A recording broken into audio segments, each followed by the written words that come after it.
October हीटला संक्रमण काळ असे का बरं म्हणतात आणि ह्या काळामध्ये कोणकोणते परिणाम आपल्या शरीरावर हे जाणवतात आणि कोणत्या व्याधी आपल्याला होतात ते डिटेलमध्ये आपण ह्या व्हिडिओमध्ये बघणार आहे. म्हणून व्हिडिओ हा तुम्ही लास्टपर्यंत बघावा.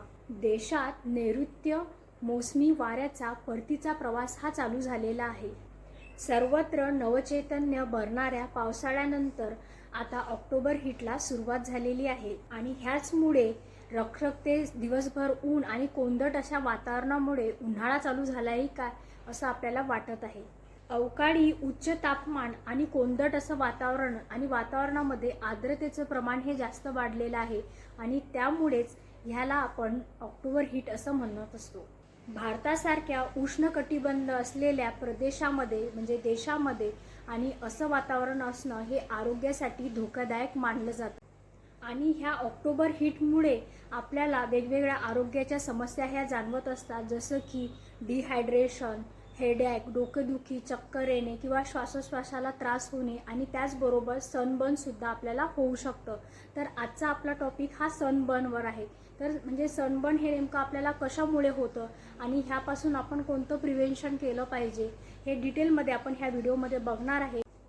चला तर मग आधी आपण जाणून घेऊया सनबर्न म्हणजे नेमकं काय आहे.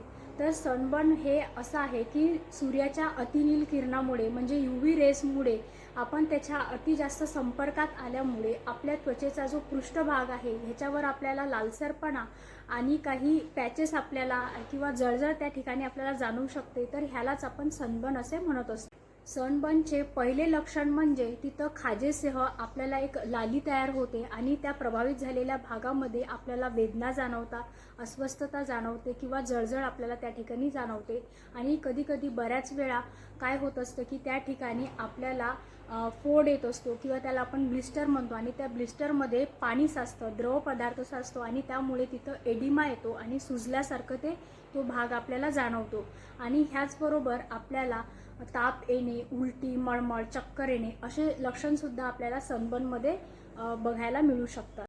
आता आपण बघूया सनबर्न होण्याची कारणं काय आहे, कशामुळे सनबर्न हे होत असतं. तर पहिलं कारण आहे की ओझोनचा थर. तर ओझोनचा थर हा प्रदूषणामुळे हा कमी कमी होत चाललेला आहे आणि ज्या भागामध्ये ओझोनचा थर हा खूप कमी आहे किंवा पातळ आहे आणि अशा भागात जे राहणारे व्यक्ती असतात, माणसं असतात, तर ह्यांच्यामध्ये जास्त करून आपल्याला सनबर्न होण्याचा धोका हा जास्त असतो. आता सनबर्न होण्याचं दुसरं कारण म्हणजे ज्यांची पातळ त्वचा आहे किंवा स्लिमी अशी स्किन आहे आणि गोरा रंग आहे, तर ह्या गोऱ्या व्यक्तींमध्ये मेलॅनिनचं प्रमाण हे कमी असतं. तर त्यामुळे काय होत असतं की मेलॅनिन कमी असल्यामुळे अतिनील किरणं ही डायरेक्टली त्यांच्या स्किनवर अफेक्ट करायला लागतात आणि त्यामुळे त्यांना सनबर्नचा हा जास्त त्रास होतो आणि असे व्यक्ती थोडे जरी उन्हामध्ये गेले तर लगेच त्यांना ह्या सनबर्नचा त्रास व्हायला लागत असतो नॉर्मल व्यक्तींपेक्षा. सनबर्न होण्याचं तिसरं कारण म्हणजे हे खूप दुर्मिळ आपल्याला बघायला मिळतं, जसं की अनुवांशिकता. तर अनुवांशिकतेमुळे जर कोणाला सनबर्नचा त्रास होत असेल तर त्याला झिरोडर्मा पिगमेंटोसम असं म्हणतात. तर हे जनरली असू शकतं. जर तुमच्या आईला किंवा आजीला असं काही त्रास असेल तर तुम्हालाही तो त्रास असू शकतो, याची शक्यता ही असते. तर हे खूप कमी आहे, क्वचित आहे, पण कधीकधी अशा पण केसेस असू शकतात. सल्फामेडिसिन किंवा डायफेन हायड्रोमाइन आणि प्रोमिथॅझिन ही औषधं घेणाऱ्या व्यक्तींमध्ये सुद्धा सनबर्न होण्याचा धोका हा जास्त असू शकतो. सनबर्न ही वैद्यकीयदृष्ट्या सुस्पष्ट असा त्रास आहे, परंतु निदानामध्ये कधीकधी कोणाला पोलन ग्रेन किंवा कोणाला काही गाजरी गवत असते तर त्या गवताची कोणाला ॲलर्जी असते, कोणाला वेगवेगळ्या फुलांचे जे पोलन ग्रेन्स असतात तर त्या पोलन ग्रेनमुळे सुद्धा कोणाला स्किनची ॲलर्जी होऊ शकते. तर तेव्हा स्किनची ॲलर्जी टेस्टसुद्धा केली जाते किंवा मग फोटो ॲलर्जीसुद्धा टेस्ट केली जाते. तर फोटो ॲलर्जी म्हणजे सूर्यप्रकाशाची सुद्धा कोणाला ॲलर्जी असू शकते किंवा मग फोटो टॉक्झिसिटी रिॲक्शनसुद्धा चेक केले जातात. ह्यासारखे त्वचेचे काही जे विकार आहे ते नाही आहेत का हे सुद्धा ह्यामध्ये तपासलं जाऊ शकतं. आणि सनबर्नमुळे होणारी जी जळजळ असते किंवा ज्या वेदना असतात त्या कमी करण्यासाठी अँटी इन्फ्लमेटरी मेडिसिनसुद्धा डॉक्टर देत असतात किंवा मग त्या ठिकाणी जो लालसरपणा आलेला आहे तो कमी करण्यासाठी मॉइश्चरायझिंग क्रीम असेल, जेल असेल किंवा मग ओटमील शॉवरसुद्धा घ्यायला डॉक्टर सजेस्ट करत असतात. तसेच ह्याचबरोबर आपण आयुर्वेदामध्ये किंवा घरगुती आपण कोणते उपचार करू शकतो ते सुद्धा आपण ह्या व्हिडिओमध्ये बघणार. सनबर्नमुळे आपल्या त्वचेच्या पृष्ठभागामधून भरपूर प्रमाणामध्ये पाणी हे बाहेर फेकलं जातं आणि त्यामुळे आपल्या शरीरामधलं पाण्याचं प्रमाण हे कमी होतं. तर त्यासाठीच आपल्याला खूप जास्त आपण हायड्रेटेड राहणं गरजेचं असतं. भरपूर प्रमाणामध्ये पाण्याचा इंटेकसुद्धा असणं खूप महत्त्वाचं. आणि जर तुम्हाला सनबर्न हे झालेलं असेल आणि त्या ठिकाणी खूप जळजळ होते आहे, आग होते आहे, तर ह्यासाठी मी तुम्हाला काही घरगुती उपाय सांगते आहे. जसं की मी 3 प्रकारचे तुम्हाला फेस पॅक सांगणार आहे, तुम्ही लिहून घ्या. तर ह्यामध्ये आपल्याला काय करायचं आहे, टर्मरिक पावडर ही 2 चमचे आणि त्यामध्ये थोड्या प्रमाणामध्ये आपल्याला सँडलवूड पावडर म्हणजे चंदन पावडरसुद्धा आपल्याला त्यामध्ये मिक्स करायची आहे आणि थोड्या प्रमाणामध्ये आपल्याला गुलाबजल आणि ही पेस्ट आपल्याला ज्याही ठिकाणी सनबर्न झालेला आहे त्या ठिकाणी आपल्याला ती अप्लाय करायची आहे. तर ह्यामुळे लगेच तुम्हाला रिलीफ मिळेल.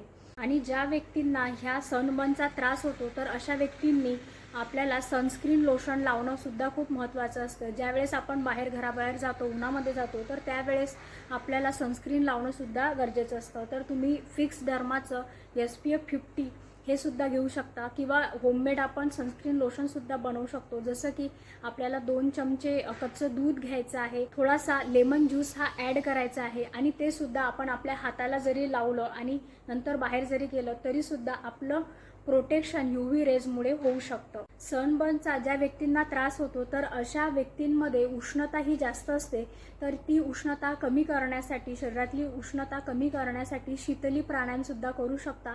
जसं की आपल्याला आपली जीभ समोर आणायची आहे आणि आपण अशी पडी जशी असते, पोपटाची चोच जशी असते त्याप्रमाणे